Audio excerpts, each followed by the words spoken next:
Hello everybody, my name is Benjamin Bloom. I have just witnessed Ipswich 0, Sheffield United 0, but do not tune out now because it wasn't entertaining 0-0, but it was a pretty good battle, I thought.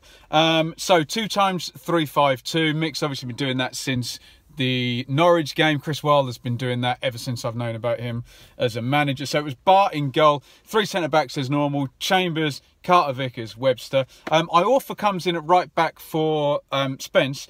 Kenlock gets a start, first start for a while for him. He plays left wing back. It's Skews and Connolly keep their place, and Gleeson comes in. So Gleeson instead of, say, Ward. Waghorn stays up front and Selina joins him. He played up front against Cardiff with little success. The Blades, 3-5-2, as I say. Blackman in goal, O'Connell, Stearman, Basham, Baldock right wing back, Stevens left wing back. We know what to expect from them. Fleck, Lundstrom and Evans, so a bit of a bonus. No Duffy in midfield for them. Sharp and the other Evans, so Lee Evans in midfield, Ched Evans up front. So obviously no Duffy, no Clark. So you would say not necessarily a full-strength Blades side. They start the game in 9th. Ipswich start the game in 12th. Away we go. Quick throw in. Ched Evans holds it up and Kenlock loses Baldock. A bit of a sleepy start from him. He's inside the box, left footer straight at Bart. Gleeson barges Ched Evans. Lee Evans with the free kick straight at Bart. So good start from the Blades. Good counter here from Ipswich down the left. Corner gets one. Waghorn puts it in and Carter-Vickers gets something on it, but not much of a header. Good takedown by Waghorn. Makes a yard. Hits it right-footed from the angle. Blackman has a dive, but it goes wide, so I assume he had that covered. Waghorn, he robs Stearman. Stearman has a bad touch. Waghorn is right on it. It's about 35 yards out. I need to correct the people around me who are going burr, burr, burr, last man. That is not the law. The law says obvious goal-scoring opportunity. And at the point where Waghorn robbed Stearman, that is, I know Waghorn's good, but that is not an obvious goal-scoring opportunity. So he takes the yellow. Free kick goes in. Good delivery. Actually bounces in the gap, so there was quite a long gap between Blackman and his line. They held a high line. It bounces. Iorfa gets in on the back post, gets a good header in, and Blackman makes a nice save on the near post. United now win a corner. Flex on the second phase. I saw Oviedo try and, well, not try and do this. I saw Oviedo smash one in the top corner in a similar position for Sunderland at Millwall the other day. Fleck comes in, hits it left-footed, but doesn't really get anything near enough on it to get it past Bart. Bounces in front of him. Good save. Quick throw in from Iorfa. Selina with a double step over, drags it right. That takes us to 15 minutes. So you can see Sheffield United come out, really kind of push at Ipswich, and to be honest, I think that even makes Ipswich play better. On 15 minutes, United kind of just calm their pressing down and Ipswich get into it a bit more.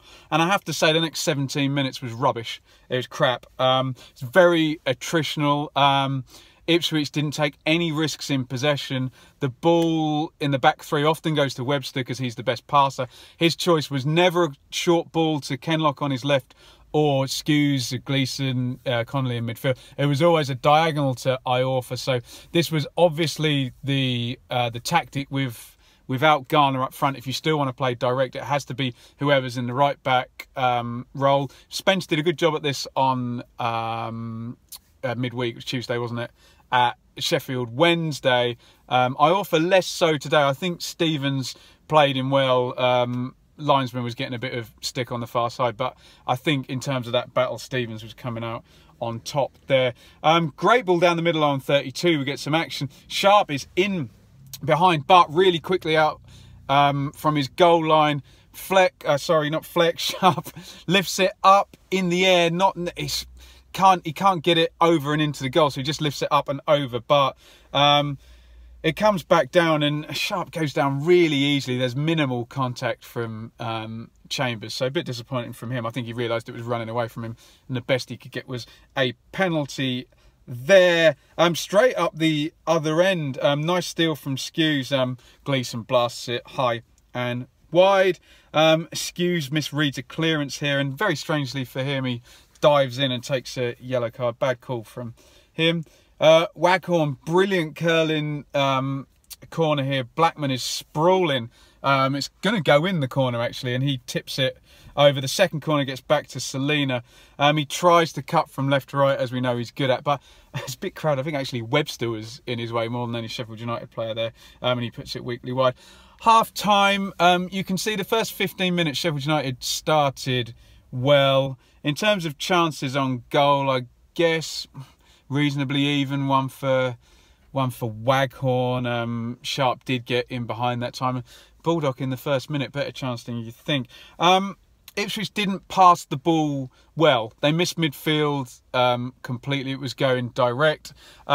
It's hard to tell whether this is due to very good Sheffield United pressing or just bad Ipswich, you know, retention of the ball. It was obvious the tactic was to get Iorfa forward and winning the headers. This worked a lot better against Lewis of Norwich, who's a much shorter player than Stevens. And right through the Sheffield United team, they're good physical, you know, good physical players who obviously had done very well in League One, and you have to be to do that. Kenlock kind of wasted in that first half. Selina as well really struggled with the physicality of this today. Bless him, he doesn't like a tackle, and those three Sheffield United centre halves must have looked and realised and thought, right, if we just go in tough, aggressive, we're going to win most of the stuff off him. Looked like Garner or maybe Sears would have been a better bet today. Selina just needed a bit more space. Half time, Spence comes in for Iorfa. I don't know what is happening there, whether that's an injury or a tactical one. I don't really know. Chambers gets out muscled on 48. One of those borderline ones. Quick break forward. There's a spare man over and it's played in when a shot would have done. I think it was Lundstrom possibly. Big scramble, and I think it was Sharp again goes down, which is frustrating. And a theme of this half is Sheffield United getting into good positions but not either having the final pass or taking the shot when maybe they could have. And it's cleared after the scramble. Town get forward on 52 for the first time in the half. Selina with a low shot from outside the box. Blackman felt the need to tip it around the post. It didn't look like that great a shot, but it must have been going in the corner if he did that. Great steal from Skews with the head. He kind of gets in and nods it away. He's running in behind and Waghorn's in on goal. It's a difficult pass if he can play it. The ball's bouncing. He wants an outside of the right foot into Waghorn's path. He can't make the pass, but it was pretty unlucky, and it was a great play by him in the first instance. Can't make the final ball. Blades right, close in on goal again, and it won't fall for a clear shot for any of them. Possibly worth praising last-ditch Ipswich stuff. It's either one or the other, or a little bit of both. They didn't ever just get that chance to put the shot in there. 59, it's a good passage of play for Sheffield United. Now, they're really hemming Ipswich back quite a lot. The cross is floated in from the right. Bart tips it. I don't blame him for doing that. He has to try and get something on it, but it actually been he took the pace off it. It'd been better if he left it. Connolly kind of gets put in a difficult spot, breaks to Sharp. He gets an effort in on goal, and Connolly is sort of lying on the floor and manages to block that one out there. Sorry, my light has gone off. On 60 minutes now, you need to praise Mick when he does do this. He could see the game getting away from Ipswich, and he made a change. He put Hyam in for Connolly. I guess the idea was to still keep one passing midfielder on and just add extra energy with Hyam. So Gleeson drops in back next to Skews, and Hyam does his running around and pressing in front. Waghorn corner, Chambers gets something on the near post, puts it over. Now Wilson comes in for Ched Evans, so a little bit of a different threat, a bit more of a tricky player up front, right, as Evans is a more powerful player. Hyam, long ball forward. It goes straight through to Blackman. It's a great throw out to Fleck. Goes into Wilson. He turns and he shoots immediately on the left foot. It's past Button. It hits the post. Really unlucky from Wilson. Could have gone anywhere. It's up in the air. It won't come down for Sharp, and he puts the volley over, and we all breathe a sigh of relief. That's the closest anybody got to scoring there. Unlucky for Wilson on the left foot on 80 minutes. Wow, Spence, who came on at half-time, comes back off again. So, bit embarrassing for him. I mean, he wasn't by any means appallingly, atrociously bad. He wasn't great. Mick's going to go to a back four. He could have taken Carter-Vickers out or Webster out or Chambers out, any of the centre-halves, but he chose to take Spence out and put Carter-Vickers at right-back. So a bit of an embarrassing one for Spence there, but obviously keen to keep Carter-Vickers on just for his power. Garner comes in. It's quite a brave sub, actually, because I suspected it would be Selina that came out, but he leaves Selina on. So I was struggling to work out whether it was 4-3-3 or 4-2-3-1. It was basically a 4-2-3-1 with Skews and Gleeson sitting. Hyam a bit further forward. Waghorn was off to the right, Selina to the left. Garner, the focal point, like we've seen a lot this season. So brave from Mick. He changed the system and didn't go like for like. Maybe some credit due there. Obviously, we didn't get the goal. Gleeson takes a yellow. He's given it away, and it's a professional foul he needed to make. Fleck puts the free kick in left-footed. O'Connell sneaks in at the back post. Better chance than that looked, I think. I'll have to watch that one back. Couldn't get it on target.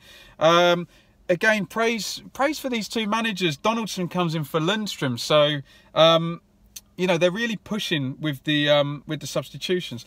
Have I missed one? Brooks came on as well, didn't he? I must have missed one, I'm sorry. But there is a point there at the end where Brooks, Wilson and Donaldson are all on.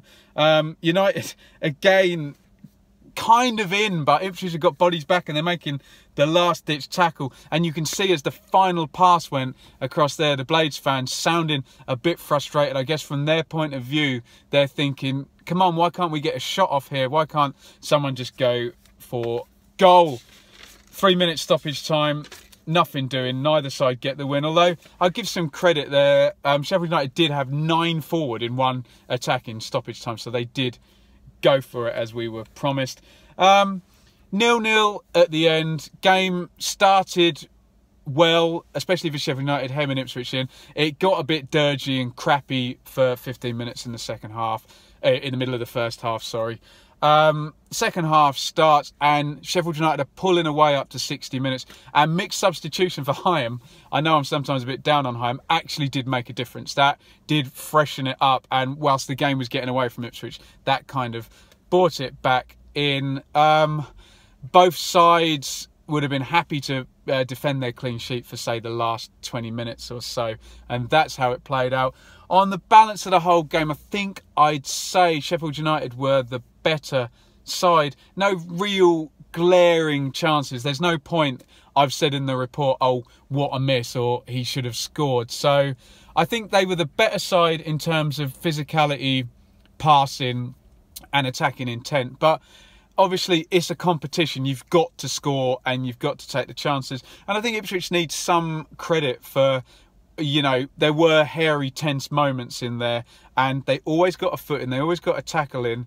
And, you know, Chambers, as usual, marshalled it well. In terms of players, you know what to expect from Sheffield United. I like O'Connell at the back. He can have I think he's only 23. He can have a good career there. Baldock and Stevens quieter than I've seen them, so that's some praise for Ipswich. Fleck is just clearly Sheffield United's best player. You know, he's a really, really nice player, Fleck. So I'll give him my star man in this system. I think possibly they missed Clark a little bit and his power up front, and I think Fleck maybe missed his wingman Duffy in midfield there. So I'll give Fleck the star man, given there's no winner in this game. He's a real nice player, Fleck. For Ipswich, well, where do you start? Bart had a quiet one, did everything well and got his clean sheet. I'll give Carter-Vickers and Chambers a pass. It didn't work for him and he went off at half-time, couldn't get the better of Stevens on the left. Kenlock cut a frustrated figure. He wasn't receiving the ball from Webster. Now, listen, Webster may be following Mick's instructions, and it's right, when you get it, play safe and play diagonal. But I think Kenlock used the ball quite well, and it felt like a bit of a missed opportunity not to use him more. Webster's had a lot of responsibilities on the ball today, and maybe Sheffield United pressing, but didn't use it necessarily as well. Skews, his usual good self. I think Connolly, his usual good self. Probably rested, ready for Tuesday. Plays a lot of games. Gleeson was a bit meh today. Couldn't really keep up, and he needs a bit more space, and Sheffield United didn't allow that. Waghorn I enjoyed in the first half. You could see a clear effort from him to make things happen when not a lot was happening around him. I just don't know about Selina. He wasn't good today. He didn't get the ball in good positions, but Sheffield United don't allow you to do that. And sometimes you yourself have to force the issue, and he doesn't really like a tackle. I know he can take the ball and dribble it inside and go past two and assist or score. So we all know he's got that quality. But I think now, given, especially after the international break coming, I think if he's going to play 3-5-2, I think Selina needs to kind of be a impact substitute, as the term I don't like. I will use myself. But yeah, it didn't work for Selina today. So good result, bad result. I think if you're a Blades fan, you've come away, you've kept the clean sheet. I know they've lost a couple of away games recently at Hull and at Fulham, although everyone's losing to Fulham at the moment. So it'll give them a chance. For Ipswich and I think Sheffield United, context is all here. If Ipswich beat Hull on Tuesday night, this is a good result. If Ipswich lose to Hull, this is a bad result. By that, I mean you've beaten Preston away, you've beaten Sheffield Wednesday away, you've got a draw and a clean sheet here, you go and beat Hull, you've got 10 points from 4 games, which is 2.5, which is great going into a difficult game at Bristol City. So context is all. I enjoyed the battle today, even if it wasn't the most entertaining at times, especially that 15 minutes in the first half. That was pretty dire for a while. So let me know what you think in the comments, whether I've got it right, whether I've got it wrong. I think it was two wily managers coming up against each other and drawing a blank today. Give me a thumbs up in the on the video if you enjoyed it. Give me a subscribe if you really enjoyed it. That would be great. The numbers are going up every week, and I'm so grateful for everybody that subscribes. Follow us on Twitter at Benjamin Bloom. I'll be back with Dave with the Blue Monday podcast tomorrow, analysing this and the midweek game. So look out for that. And I will see you on Tuesday night for another match review of Ipswich v Hull. Thank you very much for watching.